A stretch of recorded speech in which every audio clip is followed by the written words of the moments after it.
স্থানে বিক্ষোভ, মশাল মিছিল, চট্টগ্রামে যৌথ বাহিনীর অভিযানে আটক ২৭। ঝুঁকিতে বনানী সুপারমার্কেট, ভবন সংস্কারে ১ দশক ধরে গড়িমসি, দুর্ঘটনার দ্বারপ্রান্তে হাজারো মানুষ।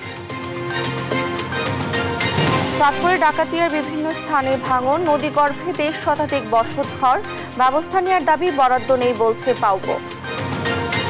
যুক্তরাষ্ট্রের মধ্যস্থতায় ইসরায়েল হিজবুল্লাহ যুদ্ধবিরতি শুরু, ৬০ দিনের মধ্যে প্রত্যাহার করা হবে সেনা, বিশ্ব নেতাদের অভিনন্দন। এবং আয়ারল্যান্ডের বিপক্ষে ব্যাটিংয়ে নামছে বাংলাদেশ, বিশ্বকাপে চোখ রেখে সিরিজের দাপটে জয়ের আশা জ্যোতির।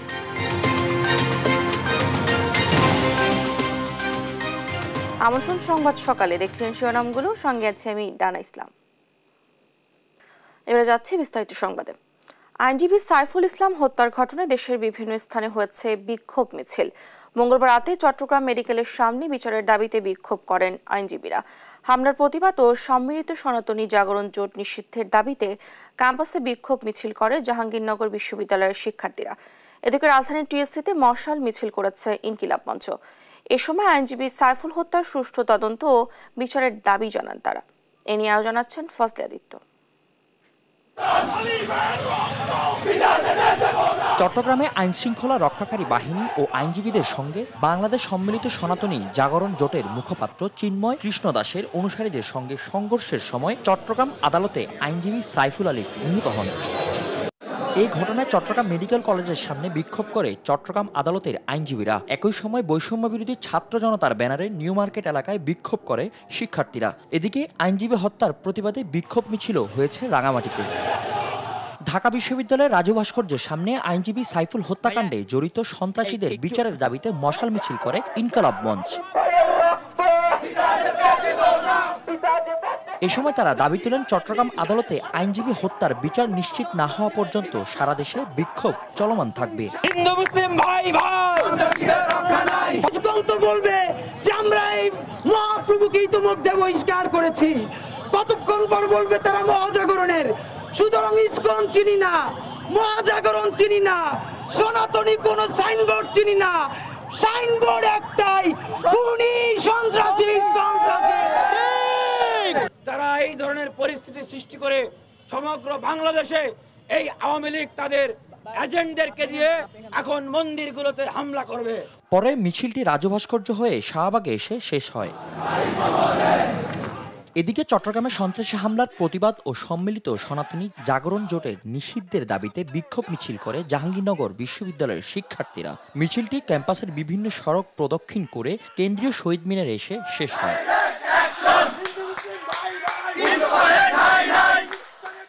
ফজলে আদিত্য, দেশ টিভি, ঢাকা। চট্টগ্রামে রাতভর যৌথ বাহিনীর অভিযানে ২৭ জনকে আটক করা হয়েছে। মঙ্গলবার রাতে তাদের আটক করা হয়। আটক হওয়া বেশিরভাগই আওয়ামী লীগের রাজনীতির সঙ্গে জড়িত। আটককৃতদের মধ্যে রয়েছেন মিরসরাই মায়ানী ইউনিয়ন যুবলীগের সভাপতি মোহাম্মদ আবু হেনা, সাংগঠনিক সম্পাদক মমিনুল ইসলাম, মিরসরাই আওয়ামী লীগ নেতা মামুনুর রশিদ ও ইয়াসিন উল্লাহ সহ আরও অনেকে।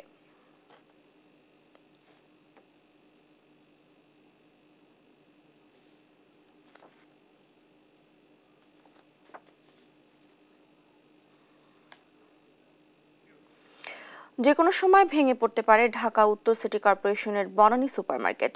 পুরনো ৩ তলার উপরে ১১টি তলা যুক্ত করা হলেও ১০ বছরে শেষ হয়নি ভবনটির কলামের সক্ষমতা বাড়ানোর কাজ। স্থাপত্য বিশেষজ্ঞরা বলছেন, বর্তমান অবস্থায় দুর্ঘটনা দ্বারপ্রান্তে হাজারো মানুষ। এম এ আজিমের রিপোর্ট, ক্যামেরায় ছিলেন সুলাইমান স্বপন।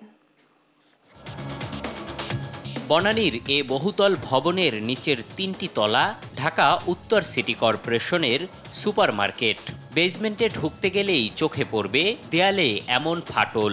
ভালোভাবে লক্ষ্য করলে বোঝা যায় উপরের তলার চাপে ঝুঁকে পড়েছে প্রথম ফ্লোরটি। মার্কেটে ঢুকতেই বের হয়ে আসে থলের বেড়াল। ৩ তলার মার্কেটের ওপর তলাগুলো করার সময় কলামের সক্ষমতা বাড়াতে বাড়তি রড যুক্ত করা হলেও সংযুক্ত করা হয়নি ফ্লোর বা গ্রেড বিমের সাথে। এতে উপরের ১১টি তলার সম্পূর্ণ ভার এখনো বহন করছে ৩ তলা মার্কেটের আগের কলামগুলো। এতে ভেঙে পড়ার শঙ্কা থাকলেও বাধ্য হয়ে দোকান চালাচ্ছেন ব্যবসায়ীরা। কিছুটা ঝুঁকি তো থাকে এটা, কারণ আপনার কলামটা হয়েছে 2 তলা, এর উপরে যদি আবার কলম ছাড়া হয় যে কোনো ভূমিকম্প কিছু হলে তো এটা রিস্ক থাকে, এটা আপনার খুব রিস্ক। যে উপরে চলছে মার্কেট, এগুলো যদি না করে তাহলে তো মার্কেটের জন্য অনেক ক্ষতিকর। দুর্ঘটনার শঙ্কার বিষয়ে মার্কেট সাধারণ সম্পাদকের সাথে কথা বলতে গেলে প্রথমে বিষয়টি উড়িয়ে দেন তিনি। পরে তাকে নিয়ে বেসমেন্ট সহ সব কলাম পরিদর্শনে দেশ টিভি টিম। এরপরও দায়সারা বক্তব্য তার। সিটি কর্পোরেশনের ইঞ্জিনিয়ার আছেন, তারপরে রাজুক আছেন, তারা এই জিনিসগুলি দেখভাল করার দায়িত্ব আমি মনে করি। অবশ্য ক্যামেরার বাইরে মুখ খোলেন তিনি, বলতে শুরু করেন সিটি কর্পোরেশনের চাপ আর মার্কেট বন্ধ হওয়ার শঙ্কায় মুখ বন্ধ তার। পিলারের কথা কইছে, তখনই তো আমার মাথায় কাজ করছে যে পিলার পর্যন্ত হাত দিছে। অবশ্যই আমার সিটি কর্পোরেশনের পক্ষে, আমি সিটি কর্পোরেশনের মার্কেটের দায়িত্ব আছে, আমি কি সিটি কর্পোরেশনের বিপক্ষে যাইতে পারি? আমি যাব বুরাকের বিপক্ষে। বিল্ডিং ঝুঁকিপূর্ণ, বিল্ডিং ভাঙে পড়বে, বসে যাবে, রানা প্লাজার মতো হবে, এখানে অনেক মানুষ মারা যাবে, এগুলা যদি রিপোর্ট হয় এই মার্কেট এমনি বসে যাবে, মার্কেট আর চলবে না, এগুলি তো যাওয়া যাবে না। স্থাপত্য বিশেষজ্ঞরা বলছেন, ভবনের এমন অবস্থায় বড় দুর্ঘটনার দ্বার প্রান্তে মার্কেটের ব্যবসায়ী ও ক্রেতারা। সেখানে এখনো এক্সপোজ রড রিইনফোর্সমেন্ট দেখা যাচ্ছে, এটি ভয়ঙ্কর একটি অন্যায় কাজ। মনে রাখা দরকার, এই ধরনের কার্যক্রমের মধ্যে দিয়ে এই ভবনে আনাগোনা করা বহু মানুষের জীবনের যে হুমকি তৈরি করা হয়েছে, এর জন্য সিটি কর্পোরেশনের দায়িত্ব নিতেই হবে। এ বিষয়ে সিটি কর্পোরেশনে গিয়েও মেলেনি কোনো বক্তব্য। তিনতলার বনানী সুপারমার্কেটের উপর যেন চেপে বসেছে নতুন করে আরও 11টি তলা। তবে গত 10 বছরেও সে ভার বহনের সক্ষম করে গড়ে তোলা হয়নি কলামগুলোকে, যা নতুন করে জন্ম দিতে পারে রানা প্লাজা ট্র্যাজেডির মতো নতুন কোনো দুর্ঘটনা। এম এ আজিম, দেশ টিভি, ঢাকা। ধ্বংসস্তূপে দাঁড়িয়ে মাহবুবুর রহমান মোল্লা কলেজ। লুটপাটের পাশাপাশি চালানো হয়েছে ব্যাপক ভাঙচুর। এতে প্রতিষ্ঠানটি প্রায় 50 কোটি টাকার ক্ষতি হয়েছে বলে দাবি কর্তৃপক্ষের। যদিও সোহরাওয়ার্দী কলেজে হামলার দায় অস্বীকার করেছে।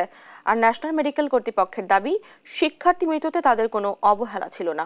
নিয়াজ মোর্শেদকে সঙ্গে নিয়ে হাসান মাহমুদের রিপোর্ট। এটি মাহবুবুর রহমান মোল্লা কলেজের 112 নম্বর কক্ষ, যেটি গতকালকের তাণ্ডব লীলায় ধ্বংসস্তূপে পরিণত পুরো কলেজের একটি চিত্র মাত্র, যেখানে লেখার হোয়াইট বোর্ড, পড়ার বই, বসার টেবিল সব কিছুই পরিণত হয়েছে ধ্বংসস্তূপে। এখানকার শিক্ষার্থীরা জানে না ঠিক কবে নাগাদ স্বাভাবিক হবে তাদের ক্লাস কার্যক্রম। বিদ্যাপীঠের প্রাঙ্গণ জুড়ে ভাঙ্গা কাচের টুকরো, ছড়িয়ে ছিটিয়ে আছে আধা পড়া বই, পরীক্ষার খাতা ও আসবাবপত্র। দেয়ালের হোয়াইট বোর্ড, সিলিং ফ্যান, জানালার কাঁচ, এমনকি ভেঙে চুরমার হয়েছে বাথরুমের কমোডও। তার চাক্ষুষ প্রমাণ আগের দিনের হামলার ভিডিও চিত্র, যেখানে দেখা যায় কারো হাতে পিসি, মনিটর, কেউ নিয়ে যাচ্ছেন প্রিন্টার, কেউ বা বৈদ্যুতিক পাখা। যে যার মতো ছিনিয়ে নেয় কলেজটির গুরুত্বপূর্ণ সব মালামাল। মঙ্গলবার সকাল থেকেই ভিড় করেন সাবেক ও বর্তমান শিক্ষার্থীরা, দাবি করেন হামলাকারীদের বিচারের। আজকে আমাদের ইংলিশ পরীক্ষা হওয়ার কথা ছিল, আমাদের পরীক্ষার কোশ্চেন রাস্তায় পড়ে আছে। এখন চাপাটি নিয়ে আসছে, অস্ত্র নিয়ে আসছে, ইভেন আমাদের কাছে ভিডিও আছে ওরা বন্দুকও নিয়ে আসছে। কিন্তু এগুলো কেন?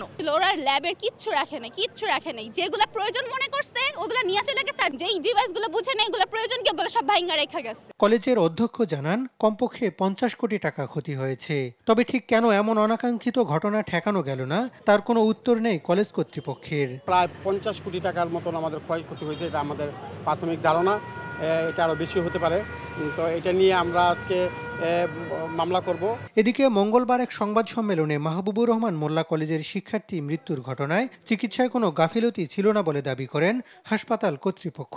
অভিজিতের চিকিৎসায় কোনো ধরনের গাফিলতি বা অবহেলা ছিল কিনা এ ব্যাপারে দ্রুত অনুসন্ধান করে স্বচ্ছতার সাথে প্রতিবেদন প্রকাশ ও প্রয়োজনীয় ব্যবস্থা নেওয়ার সিদ্ধান্ত গ্রহণ করা হয়।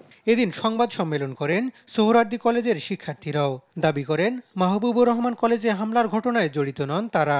যে সমস্ত তৃতীয় পক্ষ সরকারি শহীদ সোহরাওয়ার্দী কলেজ, কবি নজরুল সরকারি কলেজ এবং ডাক্তার মাহবুবুর রহমান মোল্লা কলেজ, এই 3 কলেজের মধ্যে যারা বিশৃঙ্খলা তৈরি করেছে তাদেরকে প্রশাসন চিহ্নিত করে আইনের আওতায় আনবে। তবে সোহরাওয়ার্দী কলেজের কেউ সংঘর্ষে জড়িত থাকলে আইনের আওতায় আনার দাবি জানান প্রতিষ্ঠানটির শিক্ষার্থীরা।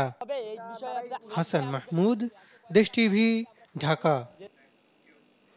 দেশে ডেঙ্গুতে আক্রান্ত হয়ে একদিনে আরো 10 জনের মৃত্যু হয়েছে। একই সময় হাসপাতালে ভর্তি হয়েছেন আরো 990 জন। মঙ্গলবার স্বাস্থ্য অধিদপ্তরের দেওয়া সংবাদ বিজ্ঞপ্তিতে এই তথ্য জানানো হয়েছে। বিজ্ঞপ্তিতে আরো বলা হয়, মারা যাওয়া 10 জনের মধ্যে 3 জন পুরুষ, 7 জন নারী। তাদের মধ্যে 3 জন বরিশাল বিভাগের, 1 জন চট্টগ্রাম বিভাগের, 1 জন ঢাকা বিভাগের, 3 জন ঢাকা উত্তর সিটি কর্পোরেশনের এবং 2 জন ঢাকা দক্ষিণ সিটি কর্পোরেশনের। এ নিয়ে চলতি বছর ডেঙ্গুতে মারা গেছেন 471 জন। মোট আক্রান্ত হয়েছেন 88,715 জন। এছাড়া গত আগস্টে মারা গেছেন 330 জন, সেপ্টেম্বরে 87 জন এবং অক্টোবরে 138 জন মারা গেছেন। বর্ষার পানি নামার সঙ্গে সঙ্গে চাঁদপুরের ডাকাতিয়া নদীর কয়েকটি স্থানে দেখা দিয়েছে ভাঙন। ইতোমধ্যে নদী গর্ভে বিলীন হয়ে গেছে 1.5 শতাধিক বসতঘর। ভিটেমাটি হারানোর সংখ্যা আরও অন্তত শতাধিক পরিবার। দ্রুত ভাঙন রোধে কার্যকর পদক্ষেপ নেওয়ার দাবি নদী তীরের বাসিন্দাদের। চাঁদপুর পানি উন্নয়ন বোর্ডের নির্বাহী প্রকৌশলীর দাবি, বরাদ্দ না থাকায় স্থায়ী ব্যবস্থা নেওয়া সম্ভব হচ্ছে না, তবে বছরই ভাঙন রোধে পদক্ষেপ নেওয়া হবে। শরীফ আহমেদের প্রতিবেদন, জানাচ্ছেন টুম্পা আফরোজ। চাঁদপুর সদর উপজেলার বাগাদি ইউনিয়নের ইসলামপুর গাছতলার জমাদার বাড়ি, খানবাড়ি ও গাজীবাড়ির 1.5 শতাধিক ঘরবাড়ি বিলীন হয়ে গেছে নদীগর্ভে। ডাকাতিয়ার ভাঙন 1 যুগেরও বেশি সময় ধরে চললেও এ নিয়ে কোনো সরকারি ব্যবস্থা নেয়নি বলে অভিযোগ স্থানীয়দের। সম্প্রতি নতুন করে 20 পরিবারের বসতঘর ও নানা স্থাপনা বিলীন হয়ে গেছে নদীগর্ভে। মসজিদ, মাদ্রাসা, বসতবাড়ি, কবরস্থান ও প্রাথমিক বিদ্যালয় সহ হাজারো স্থাপনা রয়েছে ভাঙনের ঝুঁকিতে। আমাদের এখানে মসজিদ, মাদ্রাসা, তারপরে এসব কিছু নদী গর্ভে বিলীন হয়ে গেছে। আমরা কি কষ্টতে আছি, আল্লাহ জানে, কেউ নাই। ভাঙন রোধে স্থায়ী ব্যবস্থা নেয়ার দাবি জানিয়ে চাঁদপুর জেলা প্রশাসক ও পানি উন্নয়ন বোর্ডে একাধিকবার স্মারকলিপি দিয়েছেন স্থানীয়রা, তবে তাতে কোনো কাজ হয়নি বলে অভিযোগ তাদের। এই পর্যন্ত আমাদের এটার কোনো একটা পদক্ষেপ নেওয়া হয় নাই। কেন? এই দেশের কত সরকার গেল, কোন সরকার একটু চায় না। ভাঙন কবলিত এলাকা পরিদর্শনের দাবি করেছে পানি উন্নয়ন বোর্ড কর্মকর্তারা। তারা জানান, সমীক্ষা চালিয়ে মন্ত্রণালয়ে প্রকল্প প্রস্তাবনা পাঠানো হয়েছে। এই এলাকার যে নদী ভাঙন অ্যাড্রেস করার জন্য আমরা ইতিপূর্বে একটা বিস্তারিত সমীক্ষা করেছি এবং সমীক্ষার আলোকে আমরা পানি সম্পদ মন্ত্রণালয়ে 172 কোটি টাকা ব্যয়ে একটি ডিপিপিও আমাদের দাখিল করা আছে। তো এই ডিপিপিটা অনুমোদন হলে এই এলাকার স্থায়ী কাজ বাস্তবায়ন করে আমরা নদী ভাঙনের প্রবণতা রোধ করতে পারবো। আর বরাদ্দ পেলে ভাঙন রোধে কার্যকর ব্যবস্থা নেওয়া হবে বলে জানান জেলা প্রশাসক। পাঠিয়েছি প্রয়োজনীয় বরাদ্দের জন্য। যদি প্রয়োজনীয় বরাদ্দ পাই তাহলে হয়তো আমরা ডাকাতিয়া নদীর ভাঙন রোধে কার্যকরী একটা ব্যবস্থা নিতে পারবো। প্রতি বছরই ভাঙছে নদী, নিঃস্ব হচ্ছে হাজারো পরিবার। ভাঙন রোধে দ্রুত ব্যবস্থা না নিলে নদীগর্ভে হারিয়ে যাবে আরও জনপদ, এমনটাই বলছেন নদী পাড়ের বাসিন্দারা। নিউজ ডেস্ক, দেশ টিভি। দেখছেন সংবাদ সকাল। দেশে কৃষি অর্থনীতিতে শীর্ষস্থান ধরে রেখেছে আলু। এটি দেশের অন্যতম প্রধান খাদ্যশস্য এবং মানুষের দৈনন্দিন খাদ্যাভ্যাসের অপরিহার্য অংশ। তবে সম্প্রতি বাজারে আলুর অস্বাভাবিক মূল্য বৃদ্ধি এবং বীজ সংকট গভীর উদ্বেগের কারণ হয়ে দাঁড়িয়েছে। চড়া দামে ভোক্তা, কৃষক উভয়ই চ্যালেঞ্জের মুখোমুখি। সঞ্জু রায়কে সঙ্গে নিয়ে কাজী শাহেদের প্রতিবেদন। গত মৌসুমে কৃষক ভালো দাম পাওয়ার আশায় অপরিপক্ক আলু আগেভাগেই বাজারে বিক্রি করে দেয়। এর ফলে মৌসুমের স্বাভাবিক উৎপাদন কমে যায়। দ্বিগুণ লাভ হওয়ায় কৃষকরা এবার চাষের লক্ষ্যমাত্রা বাড়িয়েছেন। এতে বীজ আলুর চাহিদা উল্লেখযোগ্যভাবে বেড়েছে। উৎপাদন ঘাটতি ও বীজের অতিরিক্ত চাহিদার দ্বিমুখী চাপে আলুর বাজার। চাহিদা অনুযায়ী আলুর মজুত না থাকার অজুহাতে প্রতিদিনই বাড়ছে দাম। যদিও বাড়তি দাম নিয়ে আছে কৃষক, ক্রেতা, বিক্রেতার নানা মত। আমরা স্টোরে রাখতে পারি না, আবাদ পানি করতে হয়, তো বেচে টাকাটা পায় অন্য খেতে আবার লাগাতে হয়।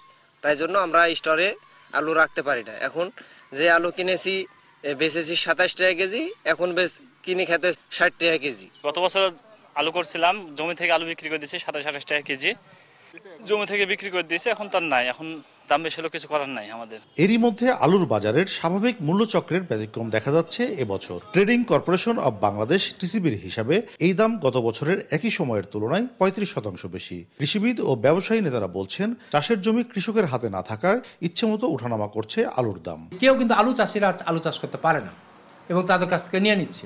আমার জমি সাপোজ আমি কিন্তু আরেকজনকে দিয়ে দিচ্ছি যে আমাকে 20,000 টাকা দিচ্ছে, কিন্তু একজন যে কৃষক আমার ধান করে সে কিন্তু আর জমিটা করতে পারছে না। একটা বাজার সিন্ডিকেট তৈরি করে ফেলেছে। বিএডিসির থেকে যারা বীজ নেয় সেই বীজটা কিন্তু তারা ইচ্ছা মতন দাম ফেলতেছে, তো কৃষক কিন্তু দিশাহারা। যারা আলু সংরক্ষণ করেছে তারা কিন্তু রিডবল দামে কিন্তু আলু মার্কেটিং করতেছে। উৎপাদন খরচ, পাইকারি ও খুচরা বিক্রি ব্যবস্থাকে ঢেলে সাজানোর দাবি ভোক্তাদের নিয়ে কাজ করা সংস্থাগুলোর।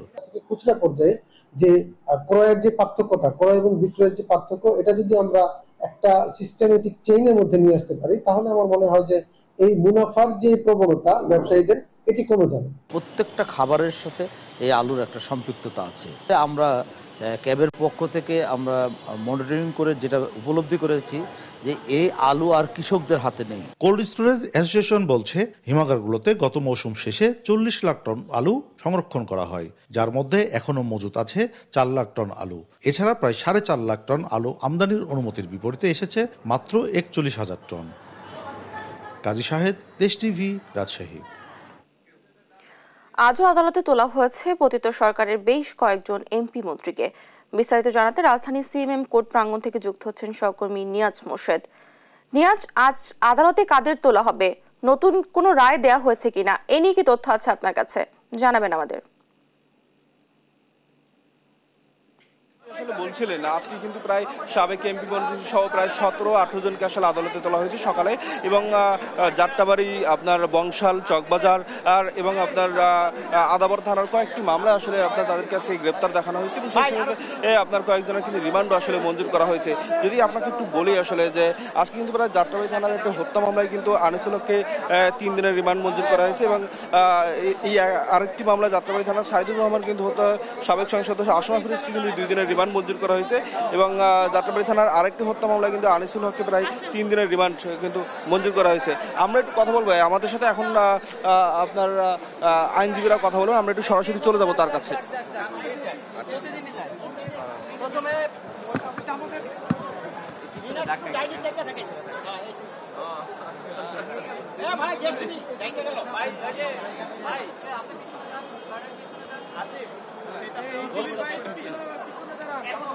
যাবো একটু ইনসাইড নিয়ে ফেলেন। আমরা একটু বলি যে আসলে আপনার এখনই কিন্তু আসলে আপনার আর আইনজীবী আমাদের সাথে কথা বলবেন, এবং আর একটু বলে রাখি যে সাইফুল্লাহ যাত্রাবাড়ি থানার আরেকটি মামলা সাইফুল্লাহ হত্যা মামলায় কিন্তু কামরুল ইসলামকে 3 দিনের এবং সুলাইমান সেলিম আপনার তাকে কিন্তু 4 দিনের রিমান্ড মঞ্জুর করা হয়েছে। এছাড়া চকবাজার থানার রাকিব হাওলাদার হত্যা মামলায় কিন্তু সুলাইমান সেলিমকে আরও 3 দিনের রিমান্ড মঞ্জুর করা হয়েছে। এই পর্যন্ত ছিল কিন্তু আমার কাছে এখন পর্যন্ত আসলে রিমান্ড শুনানির শেষ, এবং আমরা একটু বলে রাখি যে আজকে কিন্তু প্রায় সাবেক এমপি মন্ত্রী প্রায় আমরা একটু কথা শুনবো আইনজীবীর। সুলাইমান সেলিম উনাদেরকে ভিন্ন ভিন্ন 2টা মামলায় এই আদালতে নিয়ে আসছিলেন। সুলাইমান সেলিমকে বংশাল থানার একটা মামলায় উনাকে সোনারের সাথে সাথে ওই মামলায় আবার রিমান্ড চেয়েছেন। মাননীয় আদালত 10 দিনের রিমান্ডের শুনানির শেষে শুনানির পরে উনাকে 4 দিনের রিমান্ড মঞ্জুর করেন, এবং সেখানে একটা নির্দেশনা আদালতে দেন যে আসামিকে রিমান্ডে নেওয়ার আগে ডাক্তারি পরীক্ষা করে নিতে হবে, এবং রিমান্ডের পরেও ডাক্তারি পরীক্ষা করে তাকে আদালতে আনতে হবে। আর হাজী সেলিম সাহেবকে আরেকটা মামলা সোনারেশ দেখানো হয়। ওই মামলা আমরা যখন জামিন চেয়েছি তখন মাননীয় বলছেন এইটা আপনার সংশ্লিষ্ট আদালতে এটা শুনানি হবে। আর লালবাগ থানার 5/10/2024 মামলায় সুলাইমান সেলিমকে আরেকটা মামলায় রিমান্ড চেয়েছেন। সেখানে রাষ্ট্রপক্ষের পরে আমাদের বক্তব্য হচ্ছে সুলাইমান সেলিমকে এই পর্যন্ত তার জীবনে কখনো তার বিরুদ্ধে কোনো জিডিএনটি হয় নাই, কোথাও কোনো অভিযোগ নাই, কেউ কোথাও অভিযোগ দেন নাই। যেহেতু এই সমস্ত মামলায় তার কোনো সংশ্লিষ্টতা নাই এবং মামলার এজাহারে তার বিরুদ্ধে কোনো সুনির্দিষ্ট কোনো অভিযোগ নাই, রিমান্ড পেয়ারও অভিযোগ নাই, এই কারণে রিমান্ডের আবেদনের পরে সেখানে 3 দিনের পুলিশ রিমান্ড মঞ্জুর করেন, এবং একই আদেশ হাইকোর্টের আদেশ অনুযায়ী তাকে বলা হয়েছে যে রিমান্ডের বিষয়ের 3 দিনের সতর্কতার সাথে জিজ্ঞাসা করার জন্য। আর শাহরিয়ার কবিরকে আরেকটা মামলায় সোন অ্যারেস্ট দেখানো হয়েছে, এবং সোন অ্যারেস্টের পর আমরা জামিনের পিটিশন দিচ্ছি, সেটাও সংশ্লিষ্ট আদালতে শুনানির জন্য মাননীয় আদালত রেখেছেন। আপনি ইতিমধ্যে জেনেছেন যে আজকে আমির হোসেন আমু ওনাকে একটি মামলার শুনানি দেখানো হয়েছে এবং অ্যাডভোকেট কামরুল ইসলামকে একটি মামলায় গ্রেপ্তারপূর্বক 10 দিন রিমান্ড চাওয়া হয়েছে। আমরা বিজ্ঞ আদালতে বলেছি যে এজাহারকারী আজকে অ্যাডভোকেট কামরুল ইসলামের পক্ষে সুনির্দিষ্ট কোনো অভিযোগ করে নাই এবং তার বিরুদ্ধে কোনো সুনির্দিষ্ট কোনো অভিযোগ নাই। আমরা বলেছি অ্যাডভোকেট কামরুল ইসলাম ঢাকা বারের একজন সম্মানিত সদস্য, সুপ্রিম কোর্ট বারের একজন সম্মানিত সদস্য। উনি সাবেক আইন ও বিচার প্রতিমন্ত্রীর দায়িত্ব পালন করেছেন, উনি খাদ্যমন্ত্রীর দায়িত্ব পালন করেছেন, উনি একজন ফ্রিডম ফাইটার, উনি একজন বাংলাদেশের সিনিয়র সিটিজেন, 76 বছর বয়স। উনি আপনারা জানেন যে ডায়াবেটিস, ক্যান্সার সহ উনি ক্যান্সারে আক্রান্ত ব্যক্তি। আমরা খাদ্যনালীতে ওনার ক্যান্সারে আক্রান্ত হয়েছে। আজও আদালতে তোলা হয়েছে পতিত সরকারের বেশ কয়েকজন এমপি মন্ত্রীকে। এ নিয়ে জানাতে সিএমএম কোর্ট প্রাঙ্গণ থেকে যুক্ত ছিলেন আমাদের সহকর্মী। এবার থাকছে আন্তর্জাতিক প্রসঙ্গ। নানা নাটকীয়তার পর ইরান সমর্থিত হিজবুল্লাহ ও ইসরায়েলের মধ্যে যুদ্ধবিরতি শুরু হয়েছে। এই চুক্তির আওতায় 60 দিনের মধ্যে দক্ষিণ লেবানন থেকে ইসরায়েলি সেনা প্রত্যাহার করা এবং ওই অঞ্চলে লেবাননের সেনাবাহিনী মোতায়েন করার কথা বলা হয়েছে। যুক্তরাষ্ট্র ও ফ্রান্সের মধ্যস্থতায় যুদ্ধবিরতি কার্যকর করা হয়। এতে অভিনন্দন জানিয়েছেন বিশ্ব নেতারা। লুৎফর কবিরের প্রতিবেদন। হিজবুল্লাহ ইসরায়েলের যুদ্ধবিরতি যখন কার্যকরে চূড়ান্তর পথে, তখন লেবাননের রাজধানী বৈরুতের বাড়িঘর লক্ষ্য করে এভাবেই তাণ্ডব চলে। শেষ মুহূর্তে বড় ধরনের ক্ষয়ক্ষতির লক্ষ্যেই বিমান হামলা চালায় ইসরায়েলি বাহিনী। হামলা পাল্টা হামলার মধ্যে কেটেছে প্রায় 14 মাস। বিশ্ব নেতাদের চাপের মুখে শেষ পর্যন্ত যুদ্ধবিরতির চুক্তিতে পৌঁছালো লেবানন ইসরায়েল। আন্তর্জাতিক সংবাদ মাধ্যমগুলো বলছে লেবানন ইসরায়েলের স্থানীয় সময় বুধবার ভোর 4টা থেকে কার্যকর হয়েছে 60 দিনের জন্য যুদ্ধবিরতি। এ নিয়ে মঙ্গলবার রাতে মন্ত্রিসভার সদস্যদের সঙ্গে জরুরি বৈঠকে বসেন প্রধানমন্ত্রী বিনিয়ামিন নেতানিয়াহু। পরে যুদ্ধবিরতির ঘোষণা দেন তিনি। প্রায় 4000 মানুষের জীবন নিয়ে নাটকীয়তা শেষে অবশেষে চুক্তিতে পৌঁছান। আমরা অবশেষে যুদ্ধবিরতির চুক্তিতে পৌঁছেছি। যুক্তরাষ্ট্রের সহযোগিতায় এই চুক্তি স্বাধীনভাবে বজায় রাখব। তবে হিজবুল্লাহ চুক্তি লঙ্ঘন কিংবা লঙ্ঘনের চেষ্টা করলে তার জবাব দিতে পিছপা হব না। যুদ্ধবিরতির কারণ হিসেবে তিনি বেশ কিছু ব্যাখ্যা দাঁড় করিয়েছেন। বিশেষ করে ইরান ও গাজায় বাড়তি মনোযোগ দেওয়ার কথা তুলে ধরেন ইসরায়েলি প্রধানমন্ত্রী।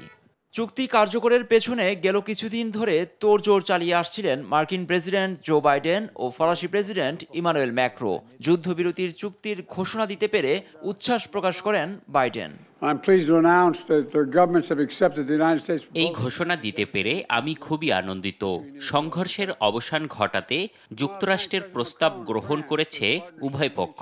বিশেষ করে ফ্রান্সের প্রেসিডেন্ট ম্যাক্রোকে ধন্যবাদ জানাতে চাই। চুক্তিতে পৌঁছাতে তার বিশেষ অবদান রয়েছে। চুক্তিতে রয়েছে পারস্পরিক যুদ্ধবিরতি, লেবাননের আইডিএফ এর উপস্থিতি সর্বোচ্চ 60 দিন, তাদের প্রত্যাহারের সঙ্গে লেবাননের সেনাবাহিনীর প্রতিস্থাপন হবে সেখানে। দক্ষিণ লেবাননে ইসরায়েলের বাফার জোন থাকতে পারবে না। এসব বাস্তবায়ন এবং পর্যবেক্ষণে নেতৃত্ব দেবে যুক্তরাষ্ট্র ও লেবানন সরকার। এদিকে লেবাননের দক্ষিণে হিজবুল্লাহর সামরিক কার্যক্রমও থাকতে পারবে না। লুৎফর কবির, নিউজ ডেস্ক, দেশ টিভি।